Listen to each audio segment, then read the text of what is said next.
നമസ്കാരം. Raf talks ഫുട്ബോളിലേക്ക് ഏവർക്കും സ്വാഗതം. ഈ സീസണിൽ തകർപ്പൻ പ്രകടനമാണ് സൂപ്പർ താരം ക്രിസ്ത്യാനോ റൊണാൾഡോ തന്റെ ക്ലബ്ബായ അൽ നസറിന് വേണ്ടി നടത്തിയിട്ടുള്ളത്. 50 ഗോളുകളും 13 അസിസ്റ്റുകളും അദ്ദേഹം സ്വന്തമാക്കിയിട്ടുണ്ട്. പക്ഷേ സൗദി അറേബ്യയിൽ വെച്ച് കിരീടങ്ങൾ നേടാൻ അൽ നസറിന് കഴിഞ്ഞിട്ടില്ല എന്നത് അദ്ദേഹത്തെ സംബന്ധിച്ചിടത്തോളം വളരെയധികം നിരാശ നൽകിയ ഒരു കാര്യമാണ്. പ്രത്യേകിച്ച് കഴിഞ്ഞ കിങ്സ് കപ്പ് ഫൈനലിൽ അൽ ഹിലാലിനോട് അൽ നസർ പരാജയപ്പെട്ടിരുന്നു. അന്ന് വളരെയധികം പൊട്ടിക്കരയുന്ന ഒരു ക്രിസ്ത്യാനോ റൊണാൾഡോ ആയിരുന്നു നമുക്ക് കാണാൻ കഴിഞ്ഞിരുന്നത്.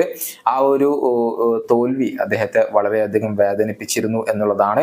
ഏതായാലും അടുത്ത സീസണിലേക്ക് ടീമിനെ കൂടുതൽ ശക്തിപ്പെടുത്തിക്കൊണ്ട് അൽ ഹിലാലിനെ മറികടന്നുകൊണ്ട് സാധ്യമായ എല്ലാ കിരീടങ്ങളും നേടുക എന്നത് തന്നെയാണ് ക്രിസ്ത്യാനോ റൊണാൾഡോയുടെയും അതുപോലെ തന്നെ അൽ നസറിന്റെയും ലക്ഷ്യം.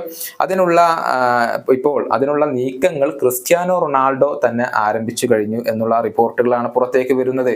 മുൻപ് റയൽ മാഡ്രിഡിൽ തന്നോടൊപ്പം കളിച്ചിരുന്ന 2 സൂപ്പർ താരങ്ങളെ കൊണ്ടുവരാൻ ക്രിസ്ത്യാനോ റൊണാൾഡോ തന്നെ നീക്കങ്ങൾ തുടങ്ങി.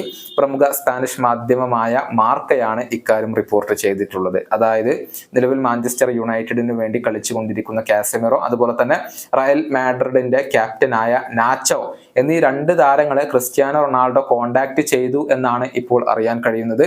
ഈ 2 താരങ്ങളെയും അൽ നസറിലേക്ക് കൊണ്ടുവരാൻ ഇപ്പോൾ ഈ ഒരു സൂപ്പർ താരം ആഗ്രഹിക്കുന്നുണ്ട് എന്നുള്ളതാണ്. നമുക്കറിയാം, കാസമിറോക്ക് മാഞ്ചസ്റ്റർ യുണൈറ്റഡിൽ വെച്ചുകൊണ്ട് വലിയ വിമർശനങ്ങൾ ഇപ്പോൾ ലഭിക്കുന്നുണ്ട്. അതുകൊണ്ട് തന്നെ ഈ സമ്മറിൽ അദ്ദേഹം ക്ലബ്ബ് വിടാനുള്ള സാധ്യതകൾ ഏറെയാണ്. അതേസമയം നാച്ചോ റയൽ മാഡ്രിഡ് വിടാൻ തീരുമാനിച്ചിട്ടുണ്ട്. പക്ഷെ അദ്ദേഹം MLS പോകും എന്നുള്ള റൂമറുകളാണ് സജീവമായി കൊണ്ട് ഉള്ളത്. എന്നാൽ അത് ഇങ്ങോട്ട് കൊണ്ടുവരാനുള്ള, അൽ നസറിലേക്ക് കൊണ്ടുവരാനുള്ള ശ്രമങ്ങളാണ് ഇപ്പോൾ ക്രിസ്ത്യാനോ റൊണാൾഡോ നടത്തിക്കൊണ്ടിരിക്കുന്നത്. കൂടുതൽ റയൽ മാഡ്രിഡ് താരങ്ങളെ കൊണ്ടുവരിക എന്നതാണ് അദ്ദേഹത്തിന്റെ ലക്ഷ്യം. മാത്രമല്ല, റയൽ മാഡ്രിഡിന്റെ ഇതിഹാസമായിരുന്ന ഫെർണാണ്ടോ ഹിയറോ ഇപ്പോൾ അൽ നസർ എന്ന ക്ലബിനോടൊപ്പമാണ് ഉള്ളത്. അദ്ദേഹത്തെ പുതിയ സ്പോർട്ടിംഗ് ഡയറക്ടർ ആയിക്കൊണ്ട് അൽ നസർ നിയമിച്ചു എന്നുള്ള വാർത്തകൾ നേരത്തെ പുറത്തേക്ക് വന്നിരുന്നു. ഏതായാലും ഈ സമ്മർ ട്രാൻസ്ഫർ വിൻഡോയിൽ കൂടുതൽ സൂപ്പർ താരങ്ങളെ കൊണ്ടുവരിക എന്നുള്ളത് തന്നെയാണ് ഈ സൗദി ക്ലബിന്റെ ലക്ഷ്യം.